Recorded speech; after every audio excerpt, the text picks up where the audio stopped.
We're still setting up.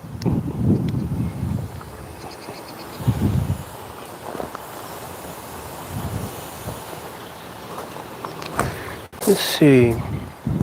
I'm going to need my gloves. So let me go grab those.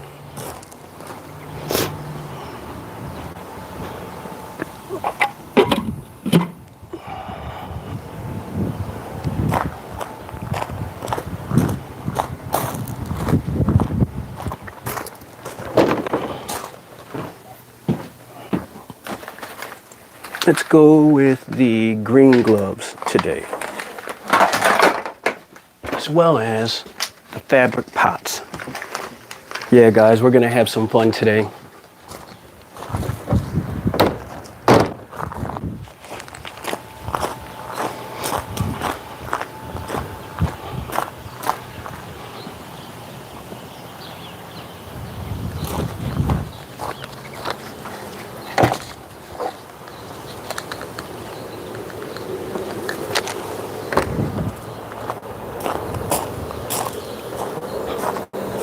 Hey, all of my friends, for you guys that are just tuning in, please enjoy the view. You'll be able to hear me in the background, but I'm just getting set up today. I have a cool surprise for you guys. I'm going to show you how to actually do one of these, one of our sustainable gardening systems. So if you have access to a fabric pot, if you don't have a fabric pot, if you can get one, please bookmark whatever you have to do for this video, because I'm going to show you guys how to do a hydroponic system in a fabric pot, as well as a traditional, well, traditional gardening is easier, but hydroponics in a fabric pot. So please sit tight, enjoy the views. I'll have the camera following me around for a bit, but you guys know the yard so good, so well so far. So just let me do a little bit of cleaning up. Also, just a reminder, guys, we are going to, if you have access to a fabric pot, if you can get your hands on one, I'm going to be showing you how, if you have clay balls, if you have lava rocks, or how you could treat stones that you may have in your backyard, how you can make your own small little Kratky system using a fabric pot or even a plastic pot in your house. So stay tuned, guys. Get yourselves a snack. It's going to be a great video. It's going to be awesome. It's going to be fun. But I got a mess I got to clean up. So please stick with me. Remember, guys, hey, Christine. Remember, guys, if there's any problems with the audio or visual, please let me know. I love working with you like this. Let me get started.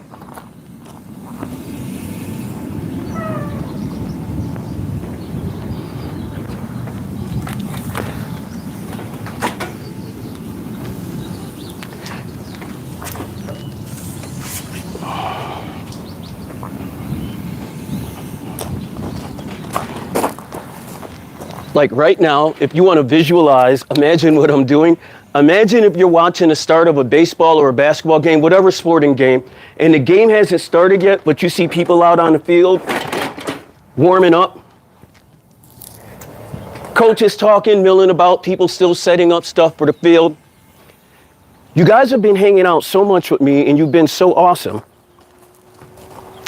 My biggest thing was, I was like, give them more access. If I give you more access, instead of just telling you things, letting you see, letting you be a part of the process, because you might see something that I'm doing wrong or something I'm doing incorrect, and heck, save me the headache and the heartache. That sound you hear, I could put the visual on it, but I really don't want you to see this part. Where I have my workshop table set at, the pigeons had figured it's an awesome spot to sit down and read a magazine, if you know what I mean. So I am going to end up moving a workshop table. I'm not quite sure where I'm going to move it in the yard yet. So just again, a heads up reminder, guys, if you have a fabric pot, a plastic pot, access to clay balls, access to lava rocks, any type of substrate, we're going to be doing some fundamental and some basic hydroponics planning today. We'll be transplanting. I don't even think I have anything small enough to go in it. I have one purple basil plant, and it's not going to really be big enough. It's not enough to use for the 5-gallon pot. It can go in it. Anything can basically fit in a 5-gallon. Any fruiting vegetable can fit into a 5-gallon pot. I wouldn't put tomatoes hydroponically in anything smaller than a 5-gallon pot. Peppers, on the other hand, can go in 3-gallon pots. I've actually grown them successfully in 2-gallon pots. Side note though, I've magically grown a fully developed cherry tomato out of a, 16-ounce water bottle using our Kratky method. And it didn't grow to be 6 or 7 feet tall. It was about 2.5 feet tall, but it produced a whole bunch of tomatoes. It was everyday care. That'll be a future project that I'll do with you guys during the summer. And that'll be in our series of, did you know that you could do that in your garden? So guys, give me one more minute. I'm going to go on to the other side. I'm going to collect some substrate. Please enjoy the view in front of you. When I come back, I think we may have to refill that hummingbird feeder. I'm not sure, but I'll be right back. Today we're going to be working with clay balls, just to let you guys know. Clay balls or Leica balls. Leica balls. Leica balls.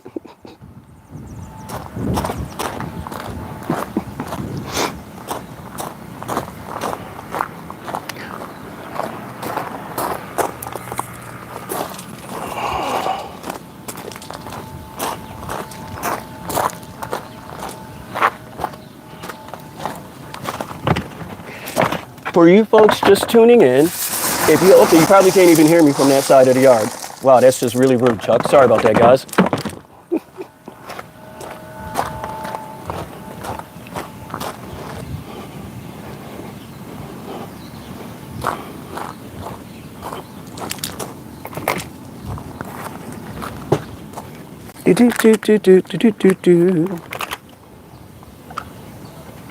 There we go.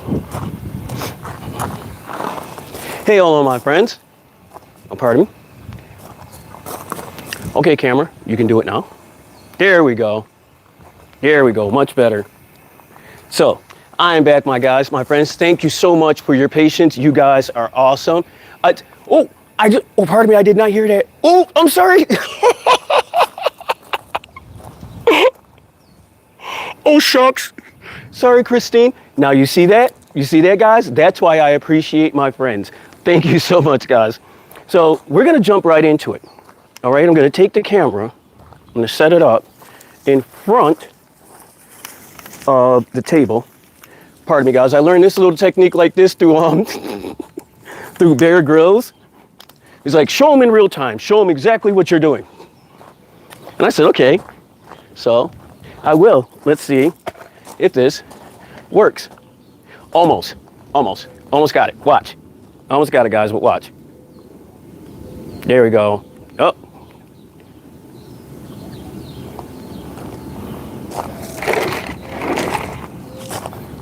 There we go. Like, serious, Bear Grylls would be so proud of me. He'd be like, Chuck, you've been taking notes. I'm like, yeah, Bear Grylls, and it didn't take me to get chased by a bear.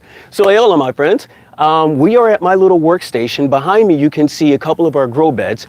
Here's our Navajo grow bed number 1, directly behind me. Over right or to the left of me, to the right of me, that would be Navajo grow bed. Pardon me, this is Navajo grow bed number 2.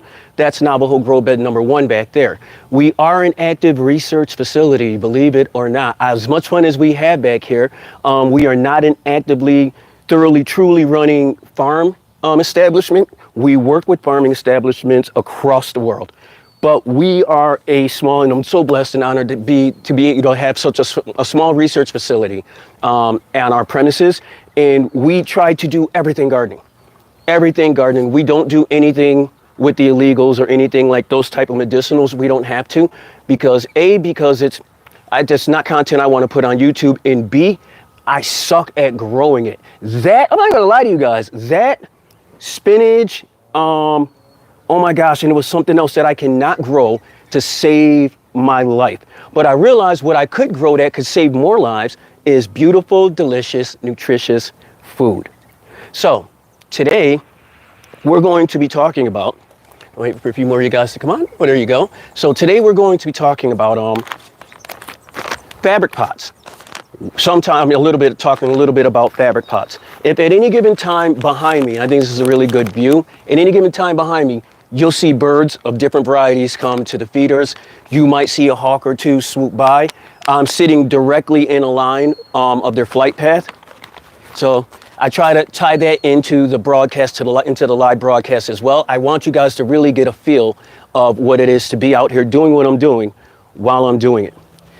Now, depending on the depth of your plant, you could get away with using something as small as this when it comes to fabric pots. Fabric pots are all breathable. They're made of different thicknesses of fabrics, and not every fabric is the same. So you really want to look into what company or manufacturer it is that you want to get your fabric pots from. Not all fabric pots are built the same as well. See, these are fabric. Although they're fabric, I also want to point this out, guys. This is not the same kind of fabric that shoe bags are made out of. Entirely different fabric. Shoe bags also have this chemical backing on them. It's bad for your plants. So although they look the same, they're not the same thing. A button is the same thing, the same shape as a car wheel, but you wouldn't put a button on your brand new Mercedes, would you? You wouldn't. Even though it's the same shape and it looks the same sort of, you wouldn't put a black button on a Mercedes to replace a wheel. So fabric pots are this, pardon me, shoe bags compared to like the living wall fabric system. It's the same exact thing. You might be able to get away with it, but again, I want to remind you guys, you can have the greatest garden in the world, but if you throw a bunch of tomato seeds on a sidewalk, chances are one of them is going to make its way through a crack, and it's going to perform and make you question all of your gardening expertise, because the plants really don't need us. They just need us not to get in the way. I hope that makes some sense. So in what instances would I use something like this? And this is a half a gallon. This is a half a gallon fabric pot. To be honest, guys, this is a half a gallon fabric pot, and this comes 50 in a pack. So before, when we were talking about what vegetables would I grow if I wanted to make cash doing this, if I wanted you guys, like when I show you the upflip special on the 30th, pardon me, on the 28th, yes, the 28th, when I show you guys the upflip special, when we record the upflip special, we're going to be using those green onions and the onion scraps. This is 50 in a bag, 50 in a pack, bought on Amazon, and I can't remember what the price was, but I know it wasn't too expensive. But even if you couldn't get this pack, I'm going to use the C word, community. Pull together with your community. Talk to others. If you can't pull your money together, pool the resources. Maybe one person can get the seeds, maybe another family or another person can get the bags. Either way, you guys can make this happen. It can always be done. But for those green onion scraps, it's worth buying this bag, 50 bags, for in this 50 half-gallon bags. And for those green onion scraps, opens up to about this big. You can fit 3 of those green onions in each of these bags. So it takes 3 of those green onions, when they're fully developed like they are in our hydroponics raised grow bed, to make about one of those jars of ground green onion seasoning, processed green onion flavoring. So by doing that, that's basically a jar from one of these bags every 4 to 6 weeks. Those jars sell for between 13, because it's all organic now, those jars sell for between $13.50 and $23 a bottle, a jar. You can even raise the price up more if you go super exclusive and you deal with, you specialize and you focus on, you make a deal and you have an understanding with a specific buyer. So I'm telling you guys again, the biggest key to any of these processes that I'm teaching you guys, community, community, community. We got to get out there. You got to get to talking to people, because if not, none of this is going to work. Let me make sure that you guys can hear me.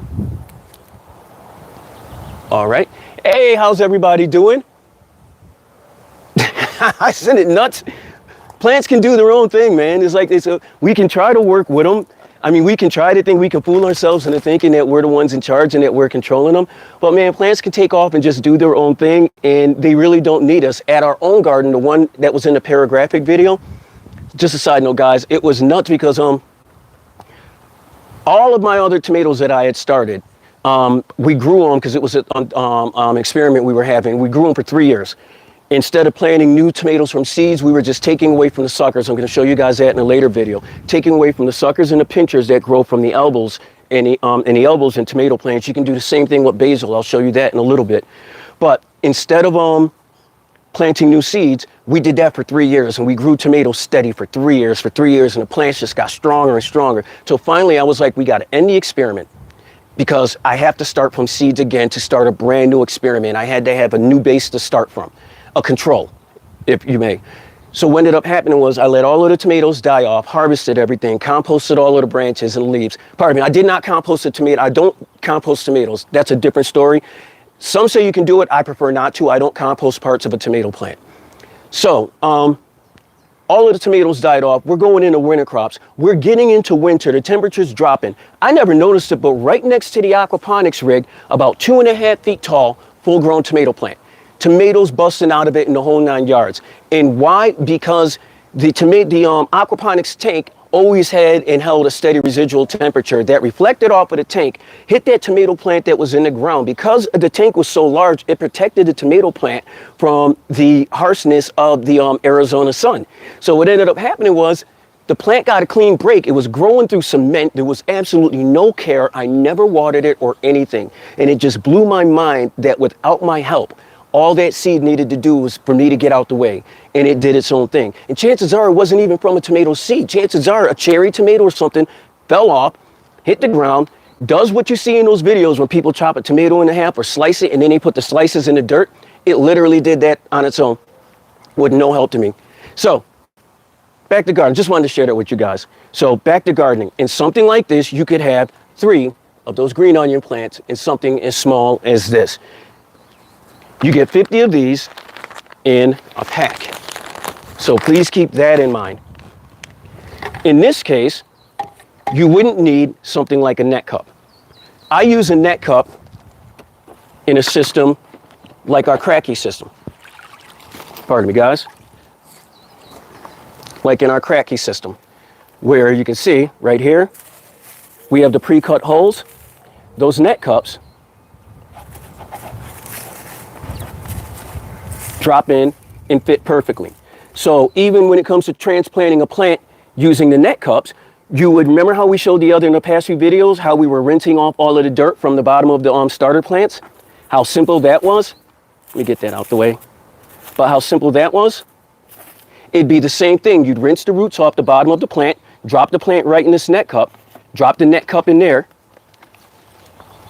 put it in the system, drop the system on the bottom, Bob's your uncle, and that's how easy it would be to grow in a Kratky system. Matter of fact, let me talk about this, because it's right in front of us. So we're going to finish the net cup, but while we got the Kratky system right in front of us,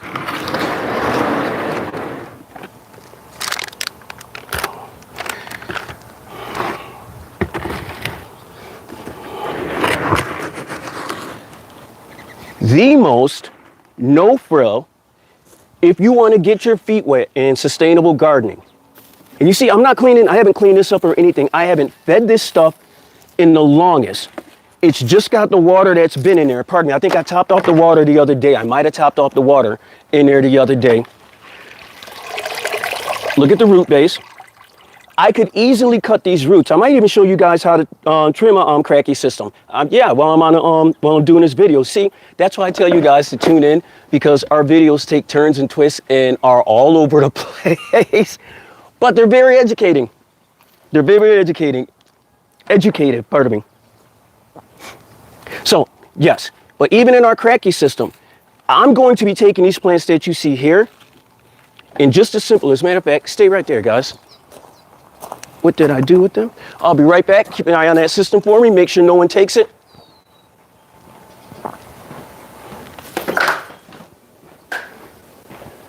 I feel good. Yeah, I feel good. Doom, doom, doom, doom, doom, doom, doom, doom. I hope you guys are out there feeling good too. Feeling good as well, pardon me, speaking correct English. So even in our Kratky system, let me show you guys something cool. This is going to be so dope. Watch this. Half a gallon is too small, but a 5 gallon isn't. Watch what we're going to do. Let's make it an actual show. We are going to do some dope stuff right now, guys. I'm super excited to watch this. Hold on. 5 gallon pot. Guys see it? 5 gallon fabric pot. We are going to do a clean plant transfer. Pardon me. The wind's getting a little gusty here in the desert. We are going to do a clean plant transfer. And at the same time, we're going to accomplish what we set out to do, which is to show you guys how to put a plant into a fabric pot. So we have our fabric pot set to the side. And instead of using those smaller plants, like the perennials, and these are zinnias, like using the zinnias, we're going to take it a step farther. We're actually turn this into a hands-on class. So I'm going to go with this yellow chard. I could go with this one here. It's still bursting with life. I could go with this green chard here, bursting with life. Or I could go with this other yellow chard in the background right here, again, bursting with life. Now, what I'm going to do in order to do that, I already know that once I set this chart up, once I put it in this fabric pot, it's going to go, and you guys are going to go with me to make this trip. I'm going to put this chart in its new home, and it's going to be right over there in the raised aquaponic, in the raised hydroponics grow bed system. So here's our root base from the chart, and we want to give this guy the best chance in the world to start up its new life. So any discolored, messed up leaves like that one right there, I'm going to cut. Even trimming off that burnt one right there. There's like not even much I want to get rid of. I might as well get rid of that one too. So here's our chard plant. Check this out, guys. See that? Here's the root system. Now you would think, just take this whole thing and drop it into the net pot, right? Voila. You would think that, and sure, you could get away with that. But what you're going to do, if you do that, you're actually going to prevent this from getting as big and getting as full as it possibly can. Because remember, in a sustainable gardening system, the roots don't have to grow to find the nutrients. And the only reason these roots are so long is because I've never trimmed them. Cool thing about chard as well, you can tell the difference between chard and rhubarb. That's my new joke. But you can tell the difference between chard and rhubarb because number one, rhubarb has the pink and white fleshy stem, but then it goes into white up into the leaf part. Whatever the color the stem is for chard, it's going to go into the leaf part as well. So this is yellow chard, so it goes into the veins, into the leaf. And also super cool, your roots are the same color as well. So what we're going to do, brace yourselves, guys. I'm going to try to prevent cutting down if I can find it. I really can't see it. There's usually easy to find is the taproot. And when the plant's super young, that's the one that you don't want to cut. So I can see, here's the plant, here's the net cup, right? But I can see right to there, it's all new growth of roots. Guys, believe it or not, watch this. That's it. Now it's going to go into its new home. I know this is like one of those things, those TV shows where they cut all your hair off, hold it in your hand and be like, well, this is my new bob. Susan, you look great with it. Work it. And also Susan does look great in it. So work it, girl. So here's our plant. Here's our net pot. Let's take our system, just set it to the ground real quick.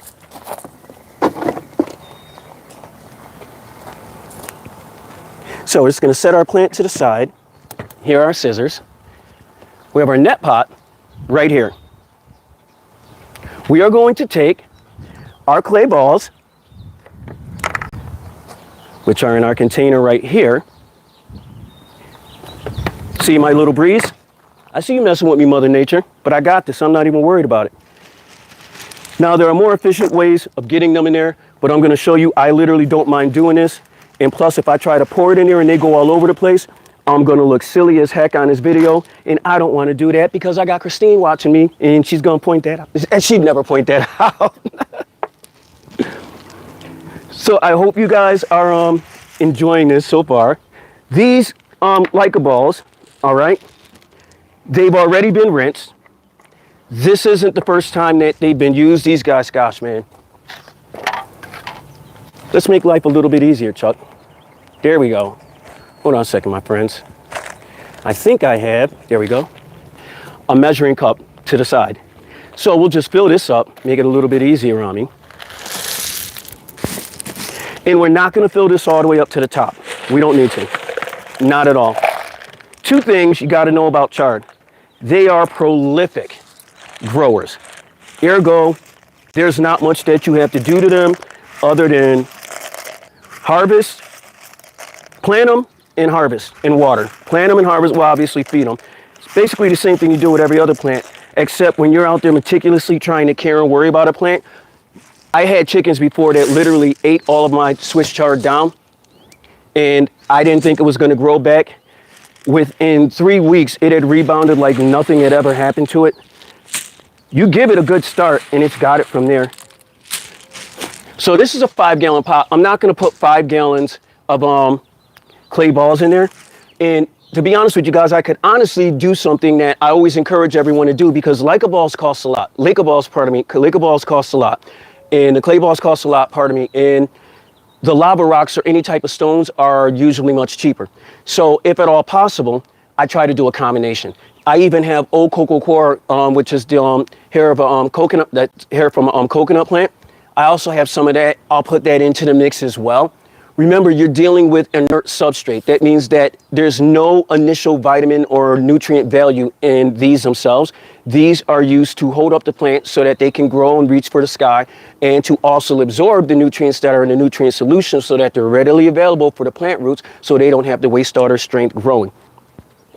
I was wondering if I could get away with this, but I don't think I can, because that's really what's there on the net cup. So in this instance, this is why I tell you guys, the net cups come in a bunch. They come in huge packs. I'm actually going to take this entire thing, move out the center of the pot, and set that entire thing in there. Give me a second, guys. I'm going to show you this in a second. Then I'm going to take the remaining clay balls, and I'm going to put them around this freshly potted plant, just enough so that it's to the top of that net cup. And that's all I'm gonna do. So usually I would have been done with this. This literally only takes less than a minute, but I'm hanging out with you amazing folks and I'm having a good time doing it. As soon as we're done scooping this, I'll show you. Later on down the line, when I get more comfortable with making the videos, I'll actually bring the camera down a level so that you guys can see it. But every time I do that, it bounces all around the place. So I figure if you guys could pretty much get a top shot, you'd be able to see or figure out what's going on in the systems. So we're just about done right there. Another thing, guys, that I recommend always, if at all possible, buy in bulk. Buy in bulk. Look at your local distributors.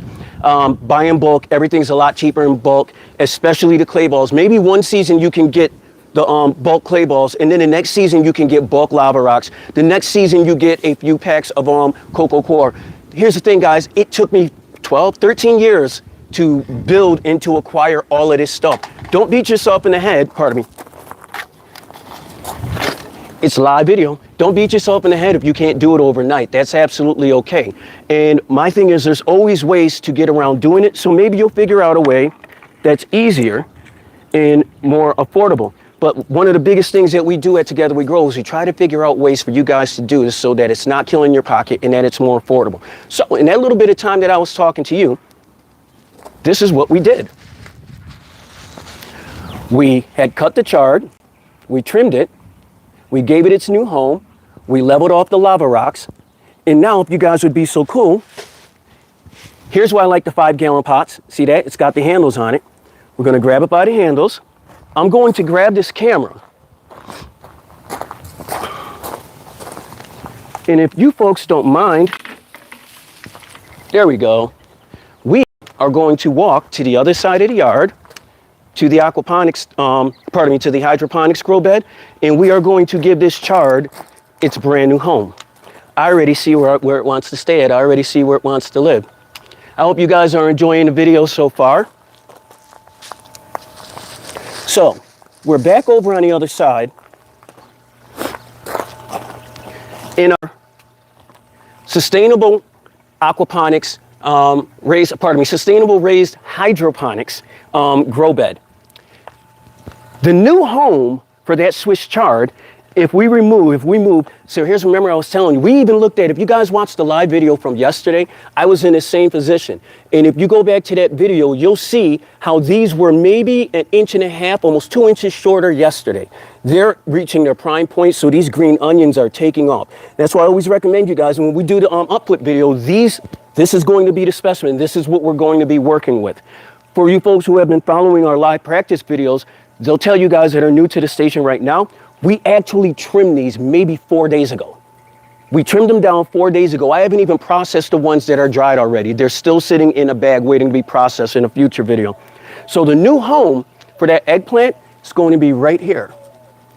If you guys see to the side over there, you'll see two of the big totes, and those are 255-gallon totes, I believe. This is what I was saying. Sometimes it takes years to acquire some of these materials. The bottom one is all lava rocks, repurposed. I use them year after year, year after year, year after year. The top one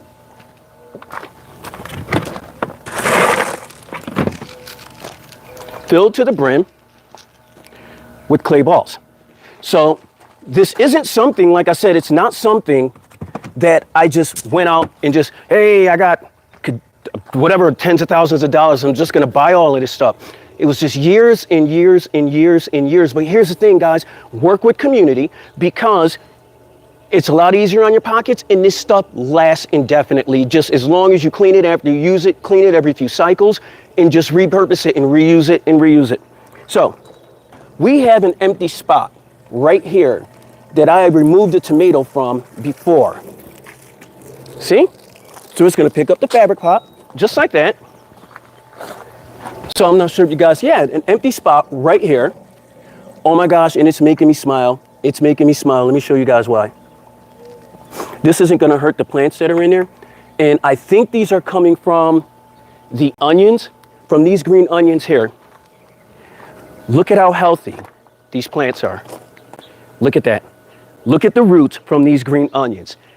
Is that not remarkable? For you fellow gardeners that are out there, tell me this isn't the hotness. Tell me this isn't the dream right here. Oh my goodness. Darn it.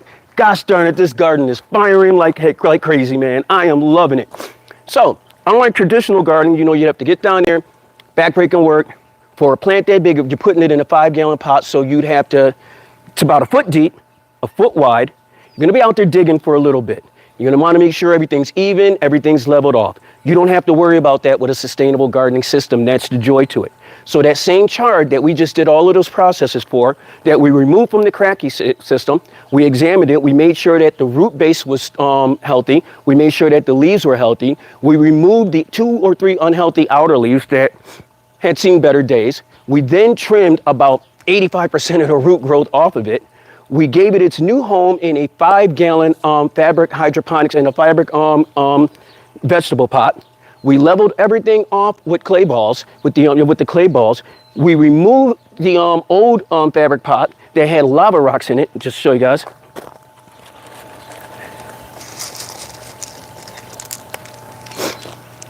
Lava rocks. You guys with me? Oh, hey Charles, how's it going, brother? How's it going, my man? I use Master Blend. I could add additives to it. I choose not to. And here's why, man, because of the whole KISS philosophy. Keep it simple, sir. I want to make, if people can get their hands on Master Blend, it's a 3-part series, it's a 3-part blend, the 3-part package. If they can get their hands on that, I don't want them to worry about trying to get their hands on anything else. So I try to keep it as simple as possible. So guys, take a look. These are lava rocks right here. These lava rocks, and these are clay balls.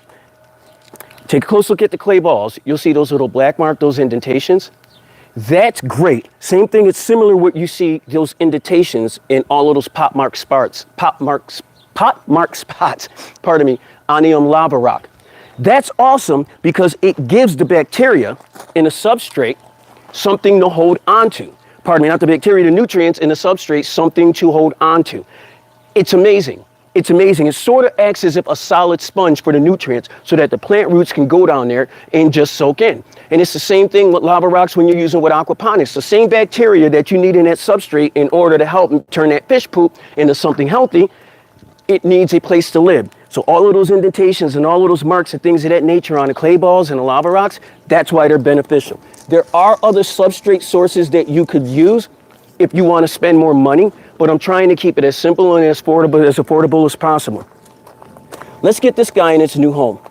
It's kind of light right now, but I can almost assure you, by the time we finish this video, if I remember, I'll come back over here, pick this up, and it will be much heavier, and you might even see water dripping from the bottom of it because the clay ball's inside there.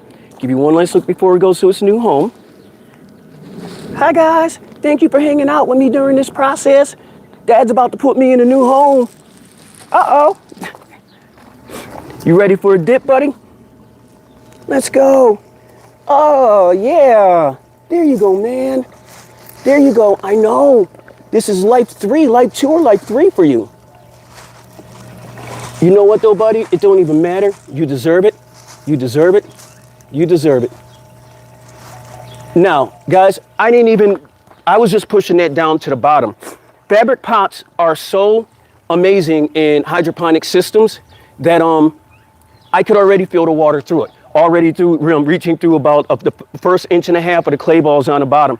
So because this water, the nutrient solution in this tank, is way more fortified and is it was topped off and was fed a lot earlier, because remember, where the Kratky system that chart came from, it hasn't received any nutrients for, oh my goodness, like 3 months, and it still looked that good. So now it's going to get a super bump of nutrients from this already fortified and established system. So we're going to see some happy growth from that plant right there. Guys with me? We're going to make our way back to the other side. I hope you're enjoying the video so far.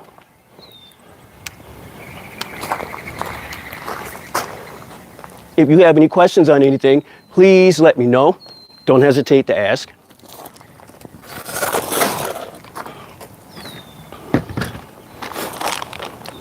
So in the same instance, if we were doing like we were talking earlier, if we were doing like we were saying with the green onions, it would be a similar process.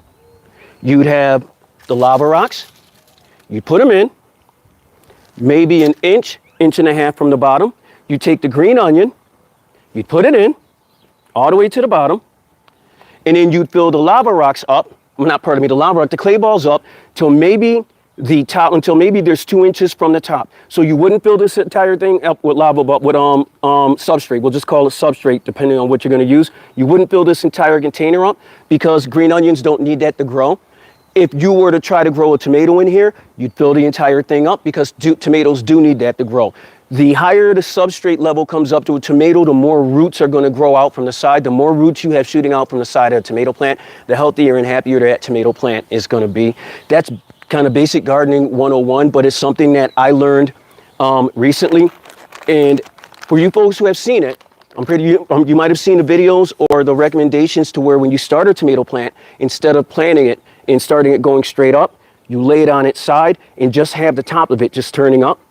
That's an incredible way. If you have the space, if you have the horizontal space in your garden to actually do that, that's an amazing way to grow tomatoes, because you are going to get you're going to get bomb growth out of that tomato plant. Start it off sideways, let the head come up, and then let it take it from there. The deeper and thicker the root base that you can get for that tomato plant, the happier and healthier it's going to grow. So for you guys out there that are wondering, I hope that answers the question. That switch chart that we just cut off, for you folks that are just tuning in, my name is Chuck Collins. Welcome to Together We Grow, Sustainable and Traditional Gardening Show. This is actually a practice series for our upcoming live special on the Uplift Network on April 28th. It's going to be a 1-hour step special. I believe it premieres at 9 a.m. Mountain Standard Time, so that would be mine time. But you can check with the Uplift Network for any updates. For you guys who are here from the Uplift Network, thank you, homies. I really mean it. Thank you. Thank you for taking the time to hang out. It means the world to me. For you guys that have been here from day one with me, man, has this been a heck of a trip or what? I kind of want to stop this video right here because by now something bad would have happened. Pardon me, my allergies. Cameras fall, mics get knocked out, all types of crazy stuff happens. I lose angles, the cameras are shooting all over the place. I'll just continue talking and I won't even know it because I didn't look at the screen. And then I'll realize that you guys have been telling me for 15 minutes that there's been no audio. So how many minutes are we in, guys? Let me get excited. We have been on for, oh my gosh, it only says 14 minutes. So we're not even really started yet. It says we've only been live for 14 minutes. So yeah, there's plenty of time for everything to go wrong. You said the fish water, who's that, Sean? The fish waste water isn't enough, or did you stop doing fish? Oh my gosh, the fish waste water is more than enough. More than enough. My aquaponics garden, the aquaponics test systems that we were doing, and I'm glad you brought that up. We're still fully engaged in aquaponics, but we improved the system tenfold, and now it's established, and we set it up at Tucson Village Farms. I do have live videos showing you that system. So if you guys want to go through the live videos, you can see the aquaponics system over at Tucson Village Farms. We do not grow tilapia anymore, because I learned after a while that fish are incredibly thoughtful creatures, and I do believe they have feelings, so we stopped processing the tilapia. And now at the new system at Tucson Village Farm, we grow ornamental fish. That is not to say that if I was in a food desert or something like that where I didn't have access to fresh seafood, fresh fish, produce, I would still be harvesting and growing tilapia, because it is a real easy way to provide fresh, nutritious protein to my house on a year-round basis. It is not to be confused with fish farming. It's not fish farming. It's an entirely different process. When we start getting rid of the stipulations and stigmas that we have around certain things, our mind is going to open up on so much stuff, guys. So yeah, I'm glad you brought that up. We haven't stopped aquaponics. We just moved the system to another place. It's the same thing.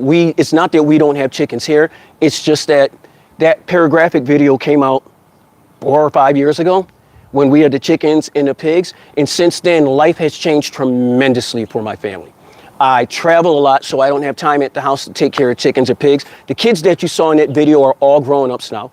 Charlie's off to university. Dave Vaughn is world famous. Young Dave Vaughn, he's a producer, songwriter, musician, just, he's incredible.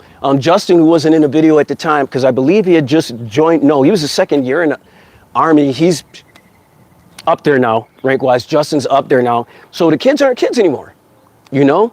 So, and it's not, my wife, between you guys, in a couple of years, my wife's going to be a doctor, or pardon me, a nurse practitioner, so very close to a doctor. And she's going to be working with people in lower end societies and lower end communities who can't afford the better health care.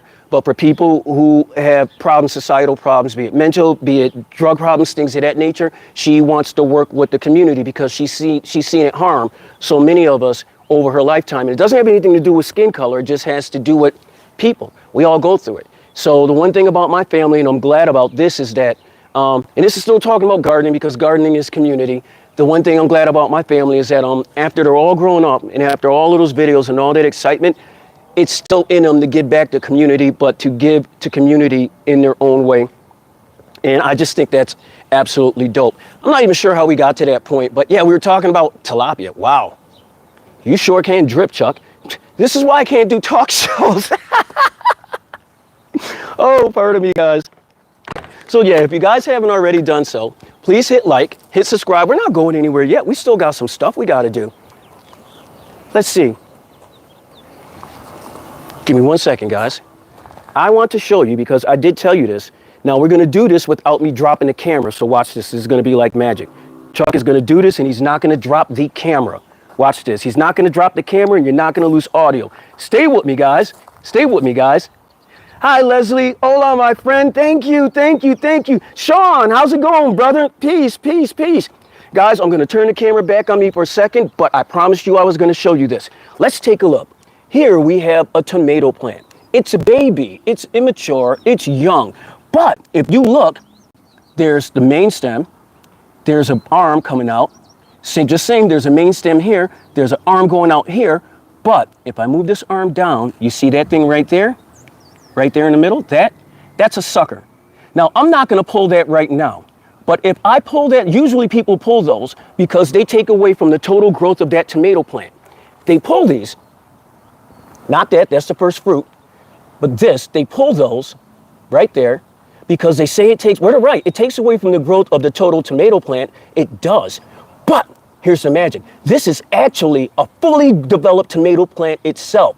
Bam! Like, how dope is that? So if you actually pluck this instead of throwing away, when this gets about yay tall, pull this, set it in some water, cut the tip of it, cut the bottom of the stem to a slant like that, put it into some water, a glass of water, and just watch the miracle that happens. You're gonna have a fully developed tomato plant. How do I know this? Because those tomato plants you just saw in the hydroponics grow bed over there, those were grown that same way. They weren't grown, 2 of them were grown from plant starts like this, but the other 2 ones were grown from suckers, just like that in that little elbow right there.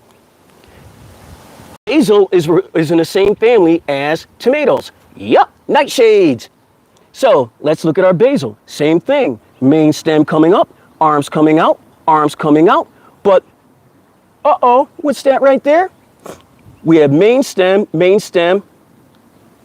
out of that arm, here's an elbow, out of that elbow. So I could literally pluck this right now. I won't do it because I want this to get taller, but I could pluck this, take the lower leaves off, this big one, this big one, this big one, and this big one, put this into a cup of water and just watch the magic happen. How cool is that, guys? How cool is that? So from one basil plant, you guys don't have to plant anymore. See, this is what part of what we were doing. Let me get this back on the stand. Oh my gosh, guys, I think I'm actually going to be able to do this without dropping the phone. Oh my gosh, oh my gosh, oh my gosh. Christine, where are you? Where are you? Where are you, Christine? Tell me you're with me. I'm going to do this without dropping it. It's going to happen. It's going to happen. Uh-oh, uh-oh, uh-oh. Can we do it? Can we do it? Can we do it? Wait. He didn't drop the phone. He did it. Oh, pardon me. I just got super excited and stoked. I didn't drop.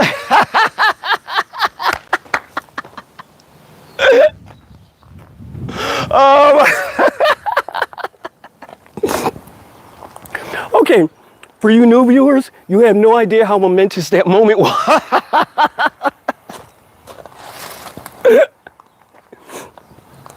I want your attention while I'm over here, my friends.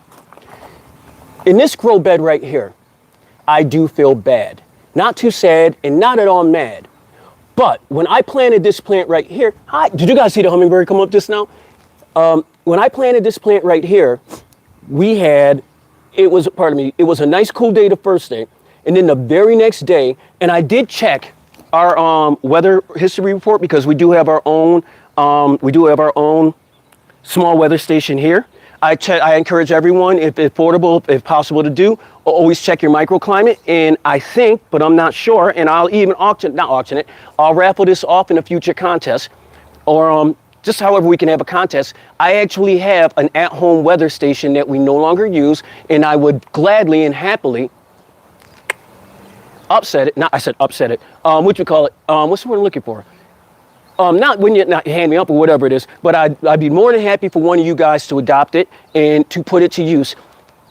It's simple to set up. You just set it up on your phone. It has a main screen that you can set up in your house. It runs on Wi-Fi. You'll have vein collector. It collects rain gate, the whole 9 yards, just like the one you guys see in the video in my house. I want to send one of those to one of you guys out there, so that'll be in a future video. But back to over here. This poor guy right here. Let me bring the phone in a little bit. Make sure my wonderful friends are still with me. Are you guys with me? Yay, you're still with me. Yes. Yes, they are, Chuck. They are with you. So, this little guy right here, we are going to replace him.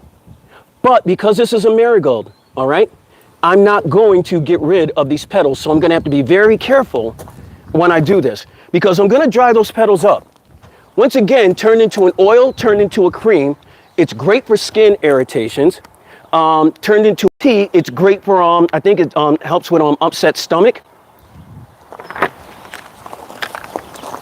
So I don't want to waste it. I'm actually going to use our measuring cup again, because when I pull this up, I'm going to have to kind of get slick with it. So here's what we're going to do, guys.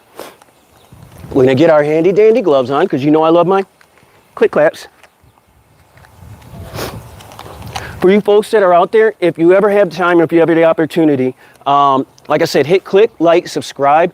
Followers, you guys mean the world to me. Members, you guys are the reason why I'm able to do some of this stuff. I think we have it set up so that we're able to get super things, or whatever they're called, but able to receive gifts again. But everything that you see here, guys, the things that we're able to give away to the public, it's because of folks like you. The things that we're able to experiment with and do here, it's because of amazing folks like you.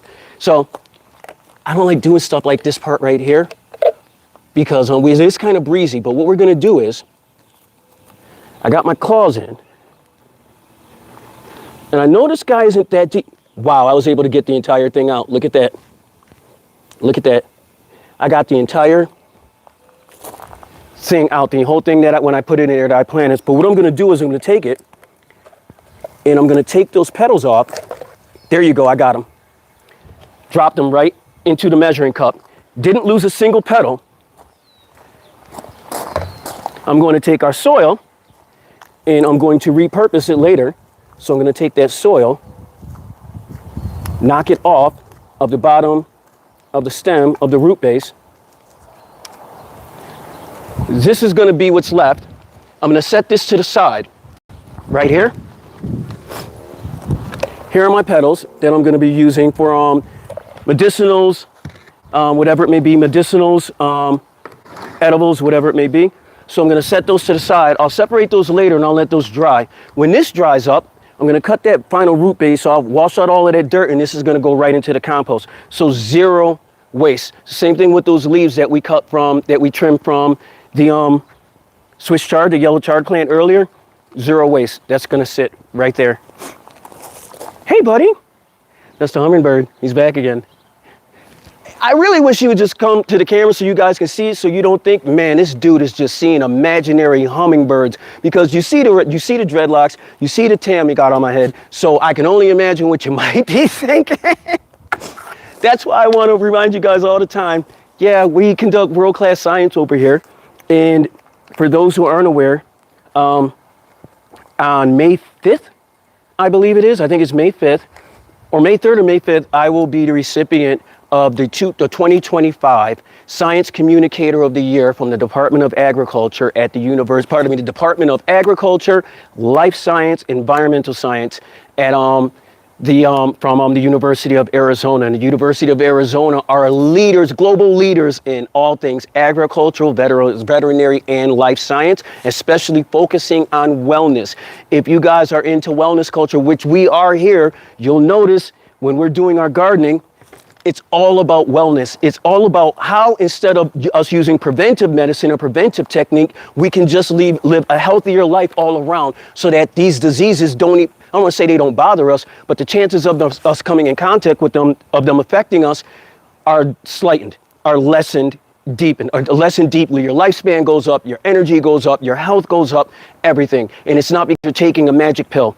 It's not because you're taking a magic pill or you bought the magic drink or anything of that nature. It's just wellness. Keeping that wellness, keeping the idea of wellness in your mind at all times and letting it affect and inhabit and just envelop every single thought that you have. That's what I have. That's what I have. And that doesn't mean that I don't do cheat stuff. Sure I do. Sure I do. I have a blast, but my diet's all over the place. But I always keep in mind that consciously I want to live, and I want to live longer, and I want to be healthier. So there's a little line that's drawn. So guys, we got that other plant out the way. These guys, what are my babies again? Yes, zinnias. I always forget the name zinnia. I did like that marigold, and that marigold had a nice punch of yellow there. But when we take a look at this garden again, the only pop of white and yellow that you actually see are from the zinnias way down here in this back corner. I don't like that. So we're going to even it up. I want to put a pop right there. I think that's going to look good, guys. Unless after I get it in, let me show you what to ask you guys. I'll turn the camera angle and you tell me what you think. Look at how easy this popped out of the shell. And it did that because this has been living in our little rehab pond for the last few days. When we're not ready to put something in a system, we're not going to just set up an entire different planting station for it. We have a little impromptu pond in our garden. You guys have seen it in tons of videos. Doesn't have any water running through it. It's not even deep with water, maybe 3-4 inches of water, but it's enough to put 2 or 3 of these little grow cells in, the plant trays cells in, and it's enough to keep them alive and thriving, to acclimate in our yard. That's the main thing. That's the main thing. We want them to get used to the climate in our yard, because not every single plant that you get is a guaranteed hit, especially, pardon me, they're supposed to be guaranteed hits, but especially if you just take it and you give it plant shock, root shock, temperature shock, leaf shock, shock in every single way, Shaka Zulu, Shaka Khan, Shaka Khan.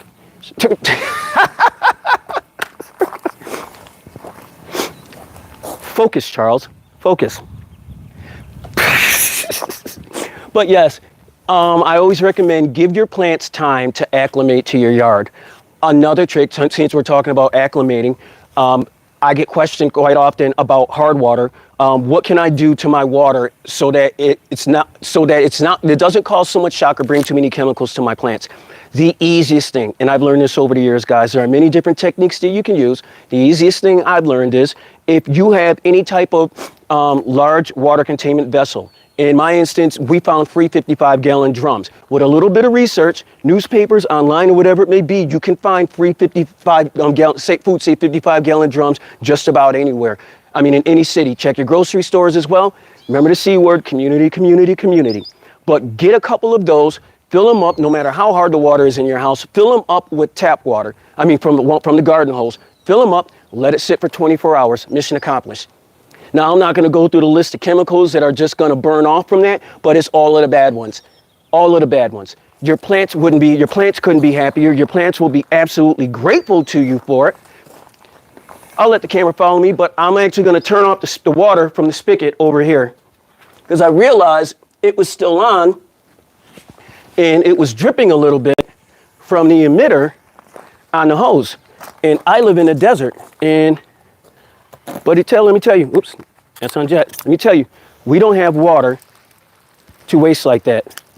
So let me get what's remaining out of this garden hose and make sure it's not going into the caliche or into the rock or untreated soil on the ground. And instead, it can go where it's needed so it won't be wasted. You guys having fun so far? I know I'm having an absolute blast with you folks. That can't be right. 15 minutes? How is that? Is it counting down or counting up? All right, let's go, guys. So we've done our plant transfers. We've done our zinnias. We've done our eggplant on the other side. We've discussed Kratky, the magic to it. The ups and the downs, the benefits. Let's set that to the side. Let's get our Kratky system. Let's put it back up here. So, let's discuss which type of growing technique, would work better. That's me falling over a pond rocket. Which type of, let me grab my stool. Which type of growing technique would work better for you? Well, in this case, you have to look at the major variables and the major factors. Time, how much time do you have? Do you have time to go outside and take care of a traditional garden? Traditional garden takes time every single day. And when I say that, you may not have to water it every day, but going out there aerating the soil every day, going out there trimming the plants every day, a traditional garden is a living being in itself. So every living being has to be catered to and has to be taken care of. It has to be nurtured. Unless you already have fortified fertilizer in your soil, upon times you have to turn that soil, aggregate it, and you have to get out there and put some fertilizer in there. Turn the soil, feed those plant roots. If you have a love for nature and you really want to get out there and you have the time and you really need to expend some physical energy, I always recommend traditional gardening. That's why, I'm gonna be honest with you guys, that's why I love doing the gardens around, doing the videos around the traditional gardens, because it's time consuming and there's stuff to talk about. There's so much stuff to talk about all the time because there's so much stuff that you have to do in the gardens all the time. If you don't have time, I would always recommend sustainable gardening. Sustainable gardening. If you only want to grow herbs and stuff like that, smaller growing things, instead of buying one of those and this is nothing against the Aero Garden people, nothing against them. You know the little kits where it's got the holes in it like the Kratky garden, and then it's got the light over it, and you put the nutrients in the water, and it costs about $50 to $100, and $6, I just showed you how to do it with a Kratky system. You see how ridiculous that is? Yeah, not even $6 with a Kratky system. A pair of scissors. If you look at, let me show you guys something. This is going to be so funny. Watch this. And this is one of those tricks.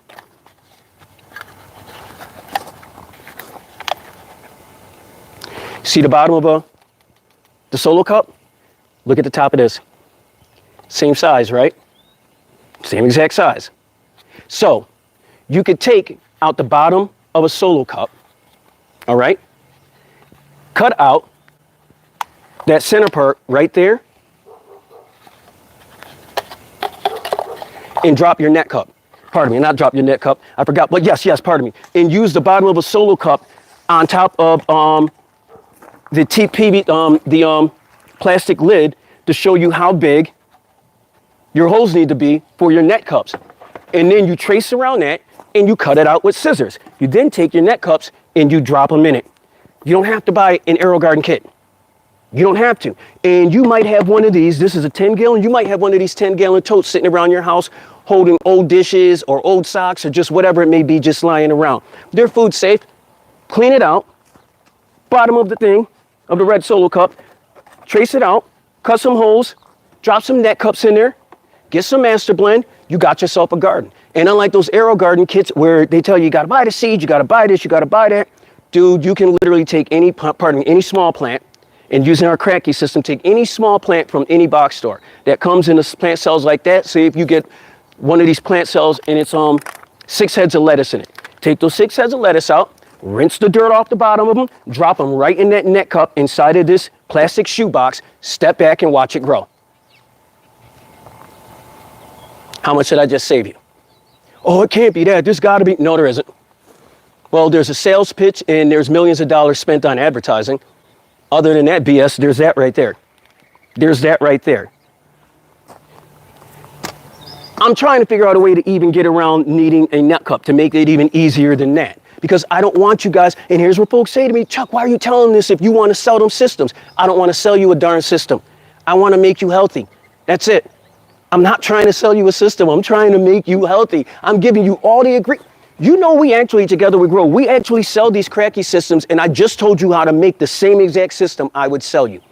I told you how to make it.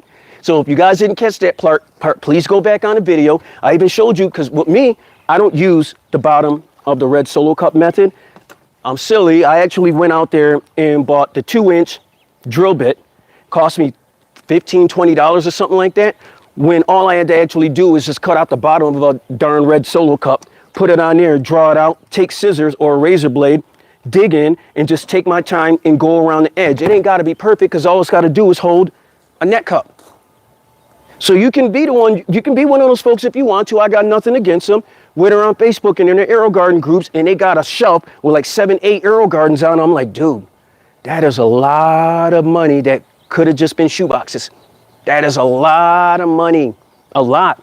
And for those who say, oh, well, what about the lights? Because you still need a light for a system like this. Peep game, guys. 1.5-inch PVC. Watch. I'll even show you guys how to do it. 1.5-inch PVC. Drill hole through, drill hole through. PVC bar, PVC bar. Elbow, PVC bar. 12-inch light strip. Now, just like that AeroGarden system, where they say, well, the AeroGarden system, you can go from 6 to 9 inches up. Well, guess what? If you have a 6-foot piece of PVC, you can cut increments of height of however tall you want it to be. And all you have to do, and to be honest with you guys, because this is such a small system, you wouldn't even need the PVC bar to go over the whole thing. You literally just need it to come up one side, and the PVC is strong enough to hold that bar over the system. So it'll be coming over this like an L. You drill a hole into the the handle. So yep, you drill a hole through the handles and through the bottom handle, and that's what your PVC pipe would go through. It'd come up, you'd have an elbow here, you'd have the other PVC pipe there, and you'd have your light sitting from the top. Just the pressure from the PVC pipe being held in a handle, and a light weighs literally nothing, guys. Do you see what you just invented? So that's a tank. That's one of these that you probably have in your house right now. That's a 10-gallon tub that you probably have in your house right now. Matter of fact, guys, give me 2 seconds. Give me 2 seconds. I'll be right back.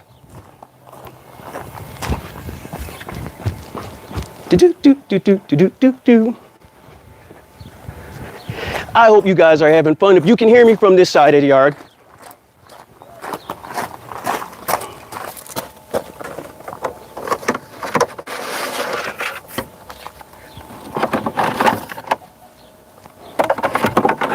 Just stick with me, guys. Trust me.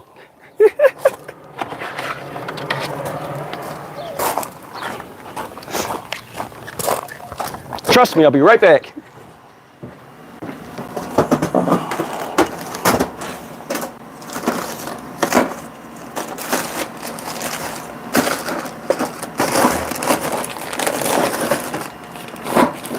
I know my friends are like, what is this maniac doing?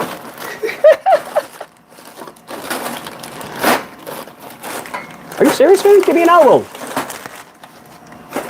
There we go.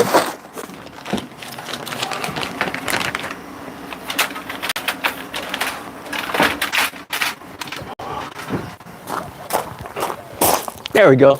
Sorry about that, guys. I'll make my way back over there.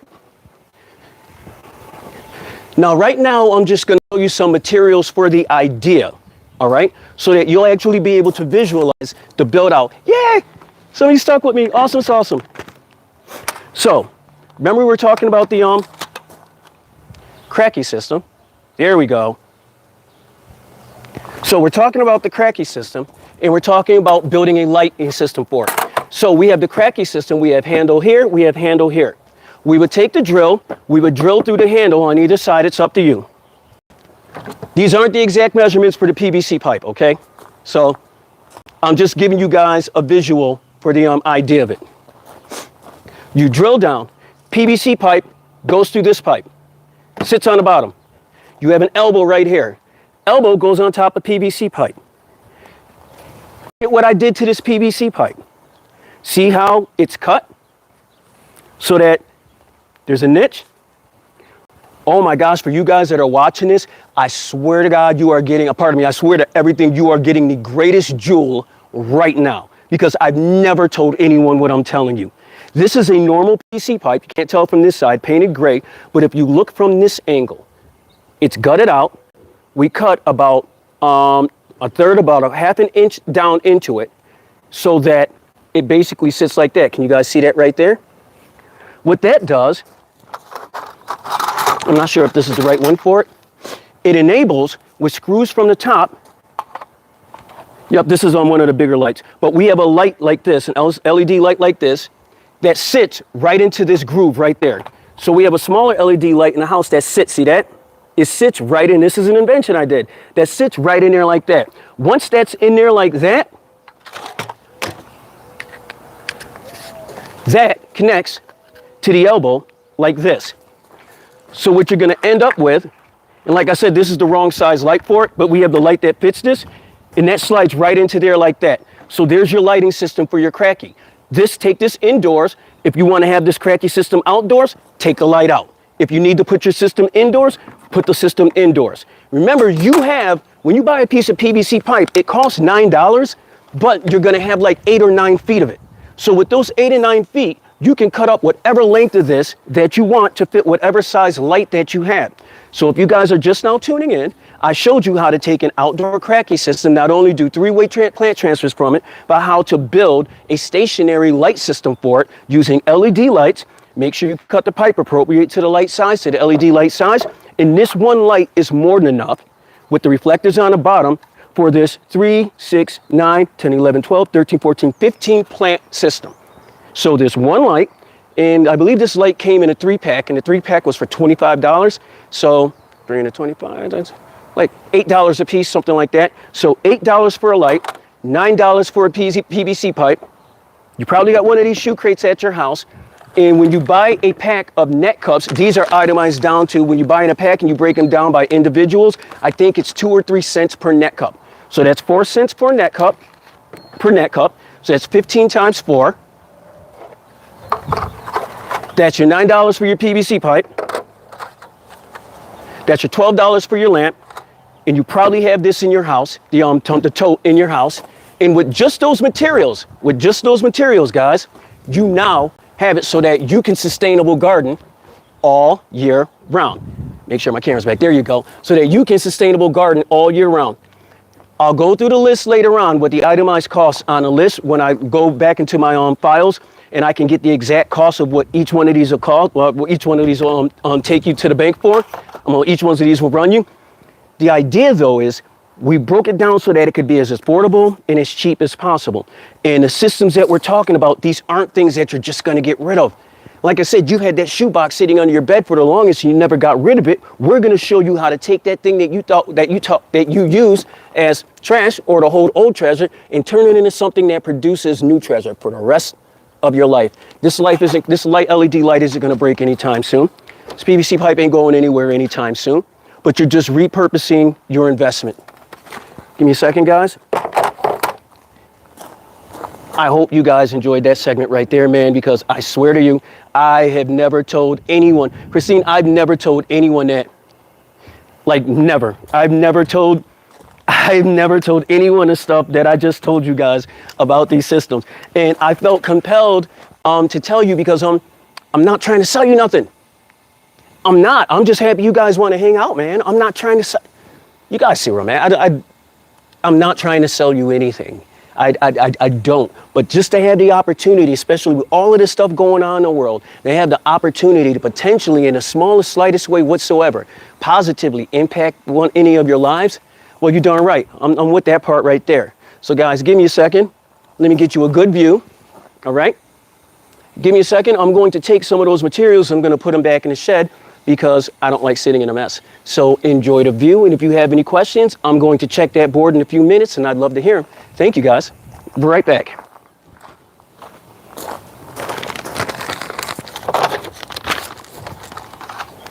I love gardening because plants can talk. All we got to do is listen. All we got to do is listen. But don't listen to cactuses. I don't think cactuses are very nice. I heard they can be prickly. Ha! I'll be here all night, folks.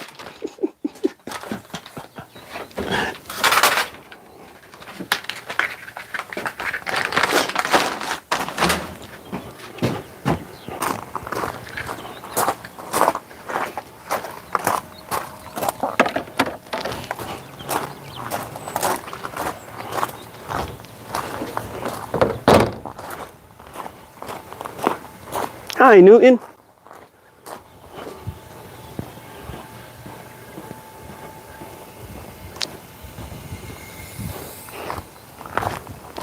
Hey, hola, my friends.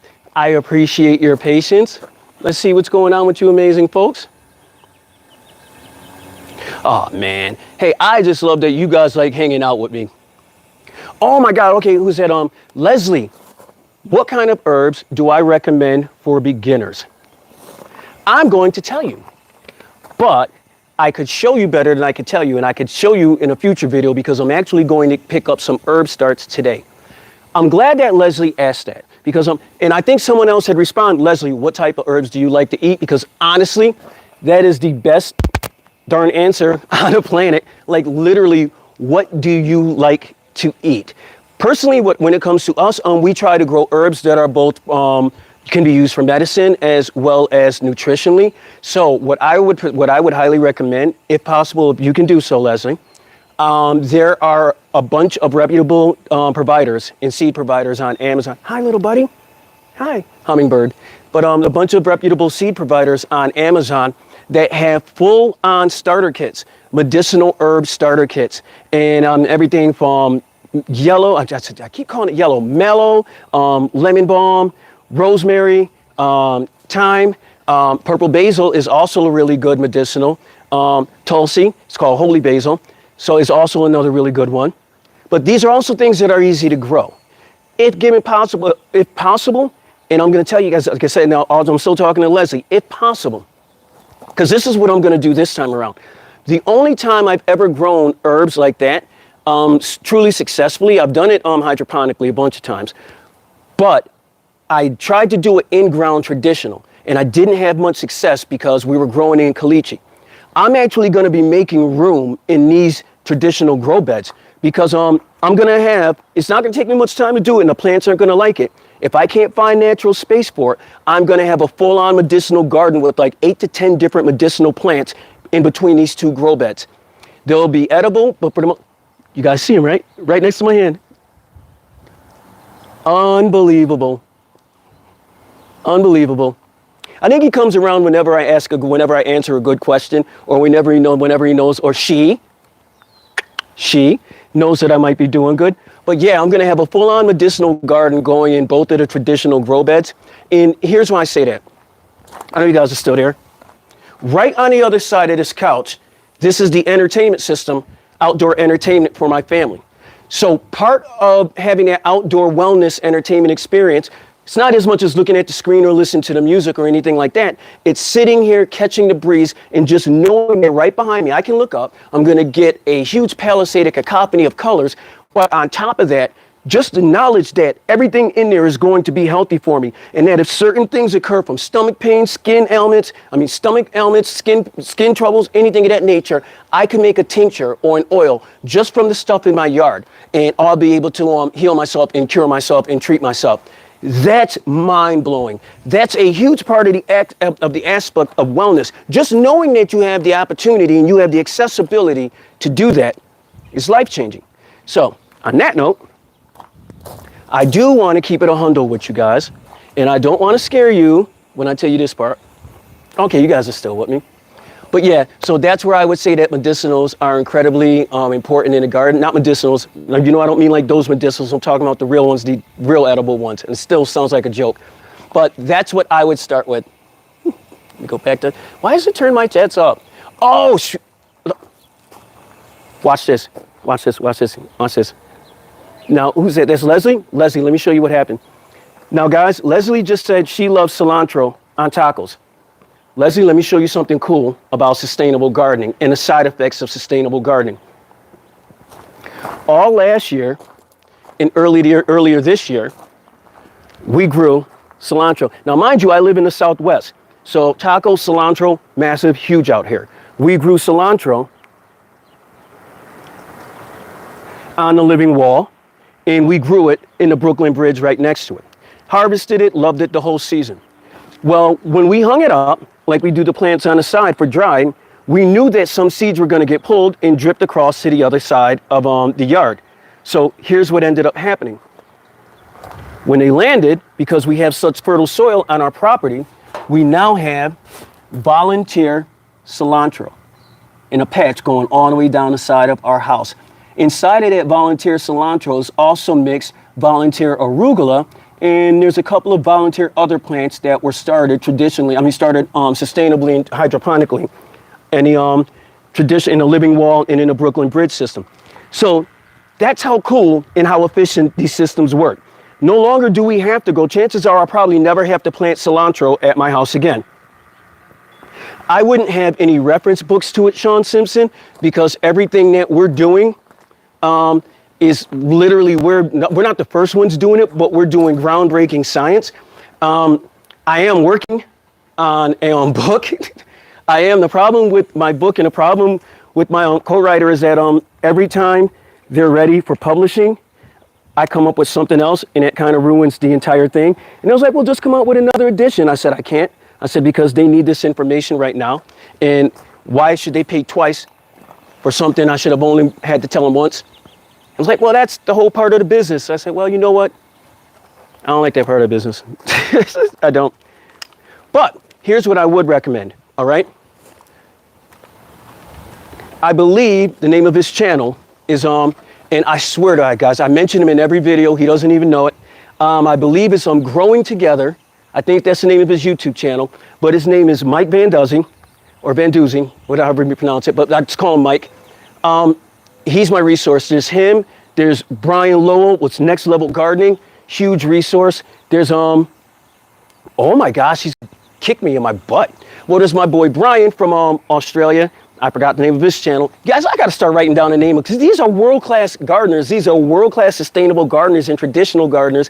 And because I know them by first name, I was like, yeah, that's such and such. That's such and such. That's such and such. My dude in Australia, that's such and such. But yeah, Rob Bob, check him out. Rob Bob is the absolute truth, man. There you go. Good recommendation. Rob Bob's book. Rob Bob has something for every level of gardening, be it sustainable gardening, be it traditional gardening, be it aquaponics, be it hydroponics. Check out Rob Bob. Check out Brian Lowell. Check out Mike Van Duzen. Check these guys out. It's a beautiful experience, man. It's a beautiful experience. And there are many, many wonderful female gardeners out there. The only reason I'm mentioning men, all right, because it seems like guys have this stigma like we can't do it, or like we shouldn't be doing it, or like gardening, and I've actually heard it. I've heard it, and it teed me off a little bit. Gardening is women's work? What the heck is that? My wife is about to be a doctor or a nurse practitioner. I can't do that. You're going to tell me that's men's work? That's the most ridiculous thing I've ever heard in the world. In the world, to toil in earth for sustenance for all of us, that's just human work. Now, I mean, that's just human work. So that didn't make any sense to me. Just gender labeling gardening, that made no sense to me. It didn't. And I understand the thing about hunters and foragers, and then you had the gatherers. You guys see this hummingbird behind me? He's like, yeah, Chuck, set up straight. You set them straight, Chuck. Gardening is for everyone. You know, gardening is for everyone. But when it comes to recommendations on how to get started, if you want to get into the books like that, those are the folks that I would recommend. But at the same time, also check out their channels and check out their lives, because they're always coming up with something new as well. I like to say the difference between me and everyone that I just mentioned is that I'll mention them.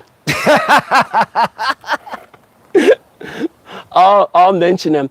In the uplit video, the host had asked me, he said, how do you feel about your competition? I kept it 100 with him. I said, competition is none. I don't have any competition. Unless you're getting on there smiling like I am, and just not being able to wait to see what the next thing is that you're going to do the next day. And that's my only competition, is me not quitting. That's it. Everyone else, they're my contemporaries and they're my friends. I'm not joking when I say together we grow. I mean that with all of my heart. Oh my goodness, guys. Speaking of together we grow, look at what I just figured out. Come here. Come over here with me. We had that other marigold that wasn't doing too good right here. And it just hit me. It just hit me. Let me get the camera over.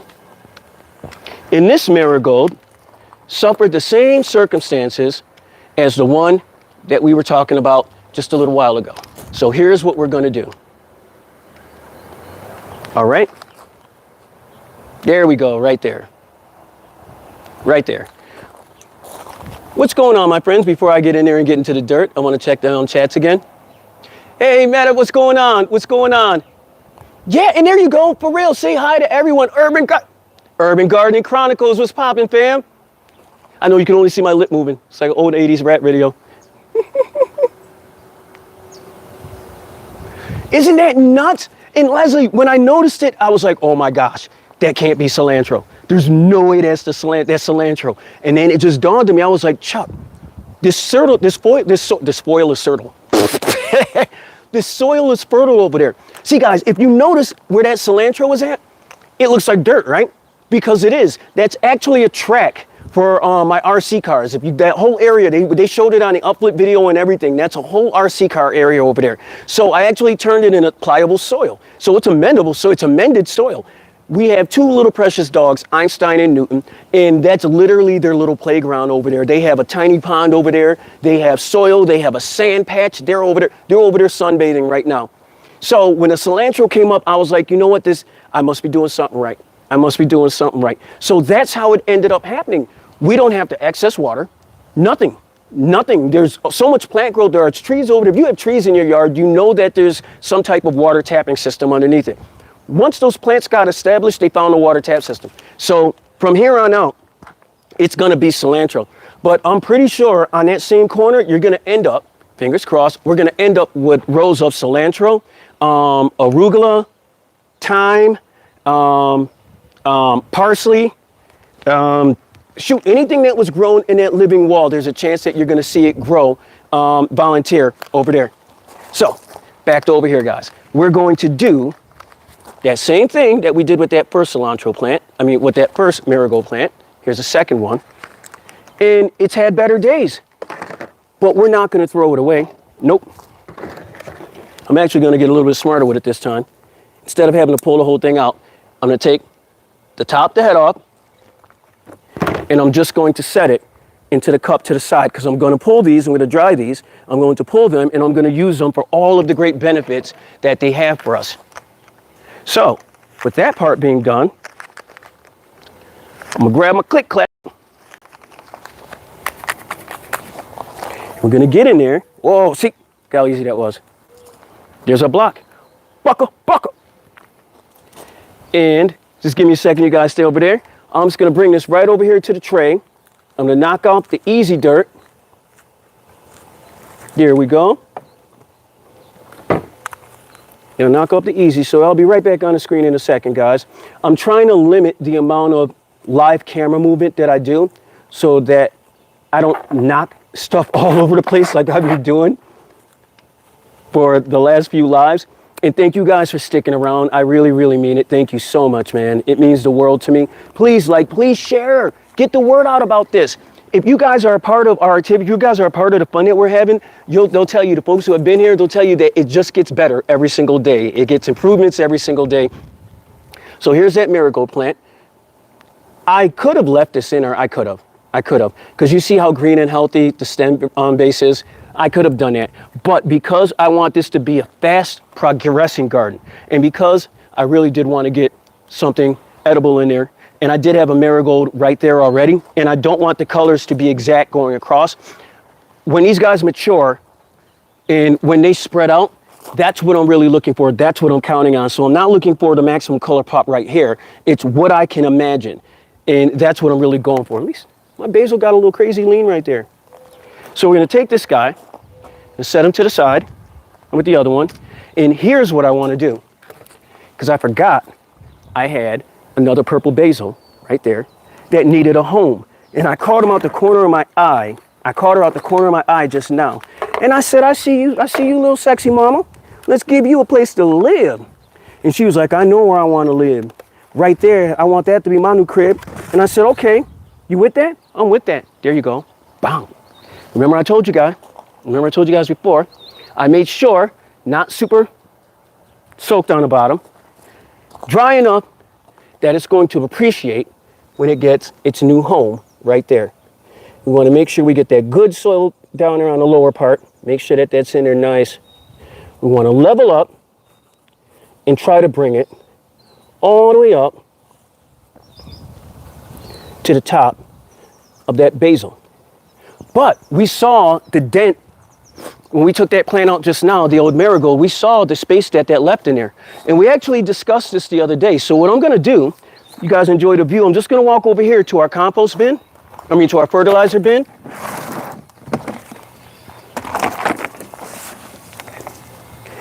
And I'm going to get about the same amount that was displaced when we removed that older plant. I'm about to get the same amount of stuff. And this is a topsoil potted plant blend along with our own fertilizer. And just along the top, I want to get this back up to level. You may ask yourself, well, why didn't you it's got the fertilizer in it, why didn't you put it at the bottom? Because at the bottom of the plant, the lower levels of this grow bed are well fertilized. Even if I did that, I know I wouldn't burn the roots out, but there's no reason to. I also know that the nutrients in this top layer, that you see me doing it, get my hands in there, pardon me, let me turn the camera down a little bit. There you go. Is actually my favorite part of gardening, traditional gardening, is this part right here. Getting my hands in there and just working that soil and amending that soil, getting it turned over. You now, a little bit right here, a new home, my little friend.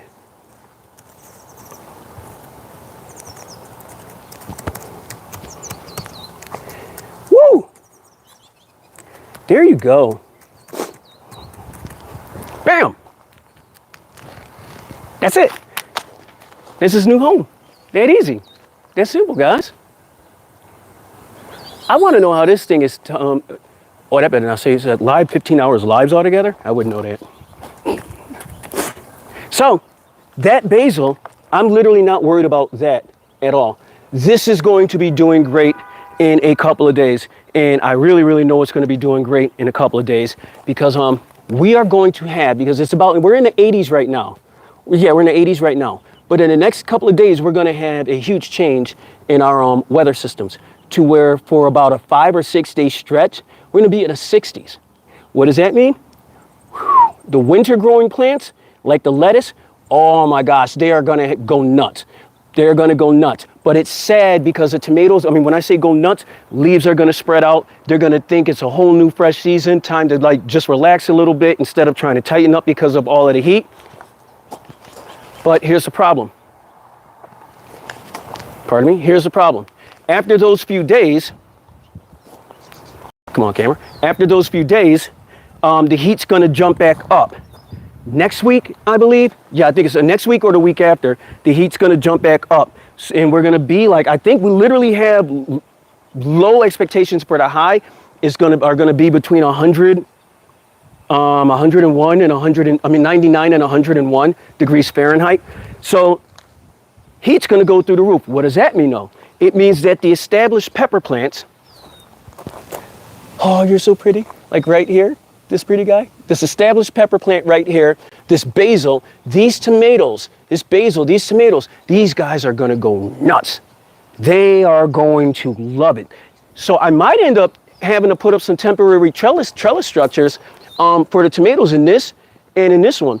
Also, guys, in a future video, we're going to go through the tomato plants. We're going to look at them and I'll show you guys how, even if you just look at them just visually, you'll be like, okay, why does that one like that? Why doesn't that one look like that? Why doesn't that one look like that? Because I just remembered when Tucson Village Farms, and thank you, Alex, you're awesome sauce, the whole staff over there. Thank you, Laza. Thank you, Elizabeth Sparks. Thank you, Besh. Thank you to all the wonderful students from AmeriCare, from 4-H. Thank you to all you wonderful folks from around the world who are with me right now. I can't leave you out. But, the heck was I talking about? Yes. Yes, they told me when they donated tomato plants to us, and Alex is just such such a bundle of light, a bundle of joy and happiness. She said, you know what, Chuck? She said, when I figure out what place to start, I can't help myself. She said, we got like 15 or 20 different types of tomatoes. So just in the selection that I have here, I think I have 7 or 8 different types of tomatoes. So when these guys, remember when I was talking about the cacophony of color, no two plants are the same? You're going to have reds, purples, just all types of just crazy colors, stripes, oranges, orange tomatoes, all of that. They're all going to be in this grow bed, that grow bed, in the living wall on the other side, as well as the tray system. I'm thinking in a video later on this week, it'd be cool if you guys could hang out with me, I'm going to be disassembling the Brooklyn Bridge system. And by disassembling it, I'm going to show you guys the reverse technology behind it. Pardon me, how to apply reverse technology behind it. Now, I won't give you all the tips and the tricks to the system, but I'm not going to hide them from you either, okay? So it's going to be, if you see something, say something. If you don't see it, don't worry about it. I talk too much. I'll reveal it later on anyway. So, on that note, guys, thank you so much. And I mean it with all my heart. Thank you so. Nah, let's stick around for a little. You guys tired of me yet? Yeah, no. You tired of me? I mean, I'm having an absolute blast with you guys. I'm not even kidding. I'm not even kidding. Oh, so you caught that? See, that's what I'm saying. I really need to. How's it matter? How's it going, fam? Oh my gosh, look at all my people's hair. Look at all my people's. I'm sorry, guys. I'm just now going through the notes. And sorry about my finger all on the screen. There's got to be a better way for me to do that. Okay, wow, just don't put your finger on the. That's how slow I am. I put my fingers on the words to make it go up instead of just. Wow, Chuck, you are a simple one. I want to show you guys, because you always hear me talk about the fertilizer and the soil amendment. So I'm going to turn the camera over here real quick. I'm going to stop it. I want you guys to enjoy the view. I'm going to go in the house. I'm going to get the actual bin that we put the untouched stuff in. That when you see me grab the bunches of leaves and twigs and you saw me chop them up and put them in the bin, I'm going to go get the bin right now. And in real time, we're going to take the bin. We're going to put it into the container. We're going to take the stuff from the bin, the finished materials, put it into the bin, and I'm going to show you how I mix it with actual topsoil. Enjoy the view, guys. I'll be right back.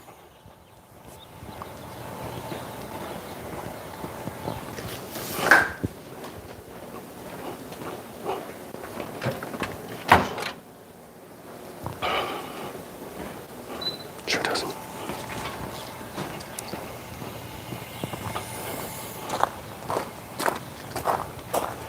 Here is our compost light. Let me get my screen back on. Bam, I'm back, y'all. Hi. Here is our compost light.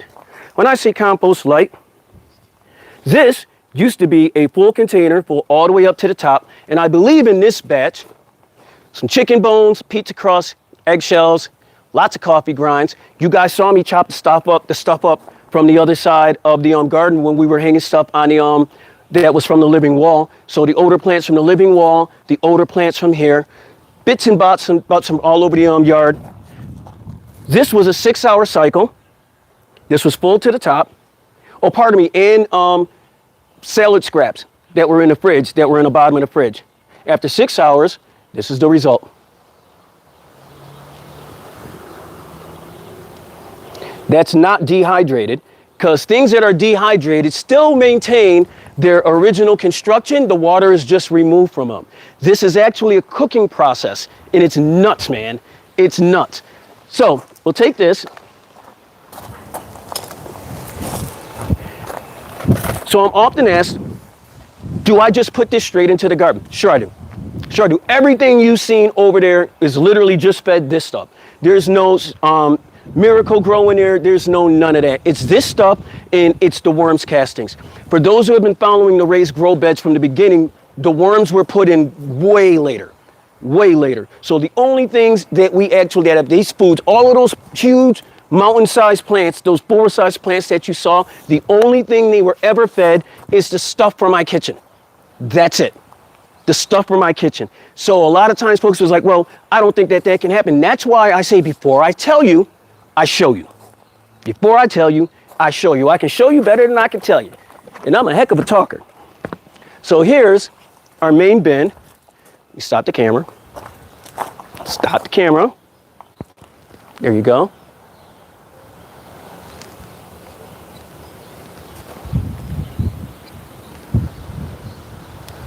Camera don't want to cooperate. There we go. So here we go. Here's our main bin right here, full of already processed stuff from the kitchen scraps. I have it up on a stool. Stool, you better not fall on me. I said, stool, you better not fall on me. That sounded so funny. Just think about it. I got jokes, y'all. Here's our bin. Let me show you guys. This sits inside of the composting machine. It's got a handle on it. Drop it right in, give it a click. 4 to 6 hours later, you get this. Now, just like in normal composting, you got to layer your stuff correctly, or else you will end up with a mush in there. And may have to add some stuff in. You got your browns, your greens, your dries, your wets, or whatever it is. And just be careful. But the trick to using the brand new kitchen composters, the new ones, the new countertop composters like the ones we have, they're fairly expensive, but you can process dry bones, scraps in there, skins, fish, chicken, no large beef bones or anything like that, but the smaller ones all day. So we'll take that, and I just wanted you guys to be able to see the flow. There you go.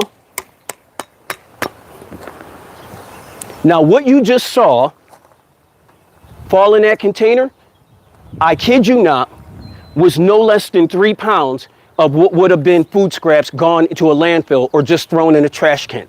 No less. Anytime we do one of these, it's full to the top. And I gotta tell you, man, I haven't even begun, pardon me, that's one part of it. Then we're going to take, I'll talk and walk, our raised bed topsoil. And there's nothing fancy about this, guys. I literally go out and get the cheapest stuff that I can get my hands on, because I know I just need it as a medium to actually hold the fertilizer. And I'm going to, not as much soil, but just enough to give a nice layer on top of the compost. And then either using my green gloves or using a cup, I'm gonna give it a blend.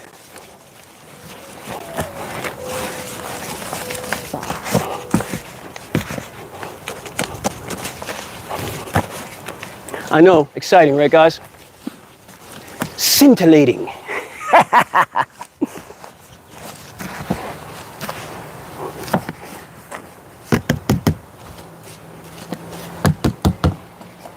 Oh my gosh, you ever get that scent from really smell good compost? It's that oh my goodness. I shouldn't even took a whip like that.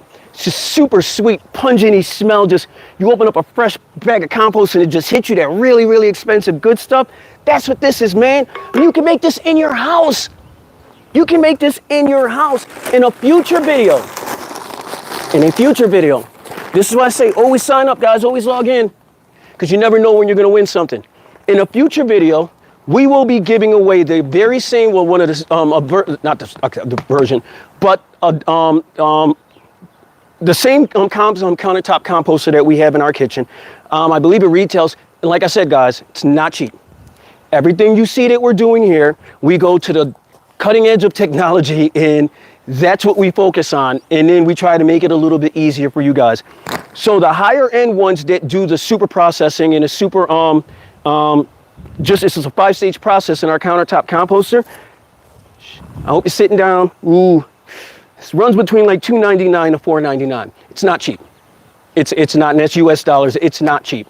I think we got ours on sale. It was on one of those Amazon deals where they contacted me, and it seemed so unbelievable. And when I used it, my wife saw it, my daughter saw it, our son saw it, and we was like, holy cow, if there's one thing out of all of these gadgets and devices, and I got a lot of them, guys, that I would recommend every house have.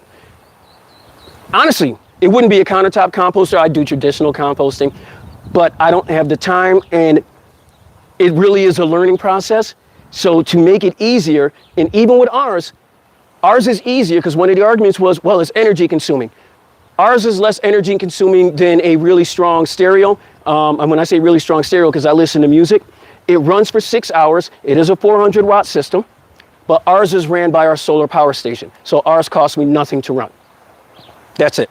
Ours costs me nothing to run. When you factor in how much compost, high quality compost costs per bag, I mean, a really, really high-end, high-level stuff, that $300 machine in there is going to pay for itself in no time. It's probably, I've had it since December. It is December, January, February, March, April. It's paid for itself already. Well, not quite, because I wouldn't have used 400 pounds. I don't know, $400 worth of compost. I have all of the gardens in the backyard, the traditional gardens. You can't see them, but I have huge, massive trees in pots on our own property, in the backyard and out front. So I'm sure it's well. I also have to look at how much high quality compost costs because I don't know. You see what, guys, when I tell you that hanging out with me for videos is an absolute blast, it's a real experience. It is, because I'm thinking out loud. I'm pretty sure one of you guys are like, hey, Chuck, let me help you out there. Here's how much compost costs.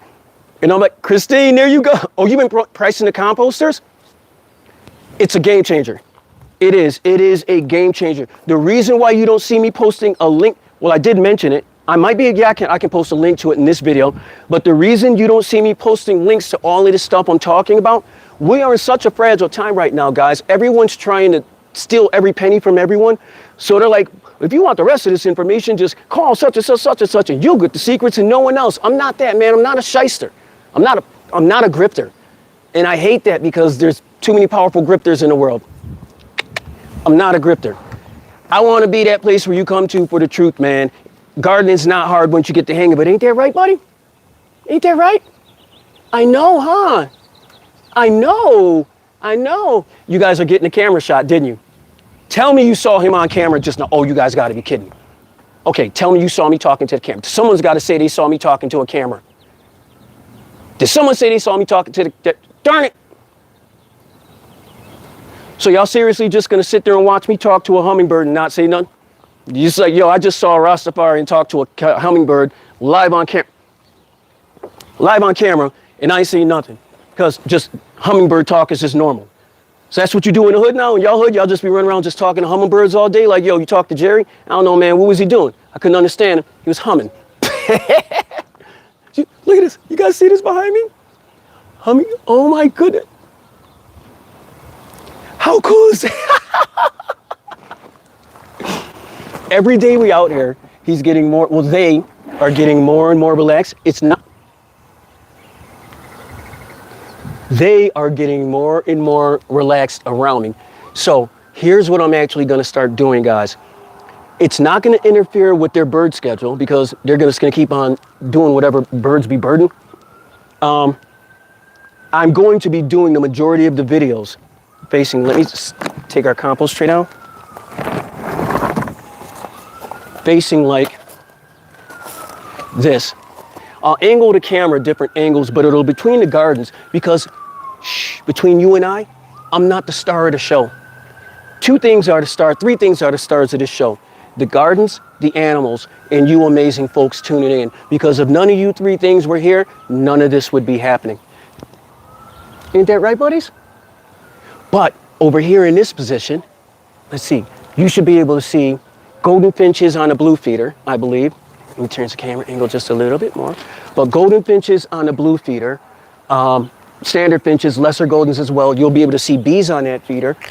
You'll be able to see, golden finches on this feeder. Hummingbirds on that feeder and around it, as well as bees. You'll be able to see all type of animal and insect life going on around me while I'm out here. And that goes into the title of our whole channel, Together We Grow. Because it's not just me. It's all of us doing this together. I'm feeling real good, guys. How about you? I might log back in again this afternoon. Might have a prize or two. Who knows? Click that bell, hit subscribe hit subscribe so when that bell goes off, you're alerted to it. We love giving stuff away, but more so we love seeing you guys every single day. And until we see you again, plant that first seed, and together we'll grow, my friends. I hope you had a blast with today's gardening specials. I know I had a blast with you. Peace.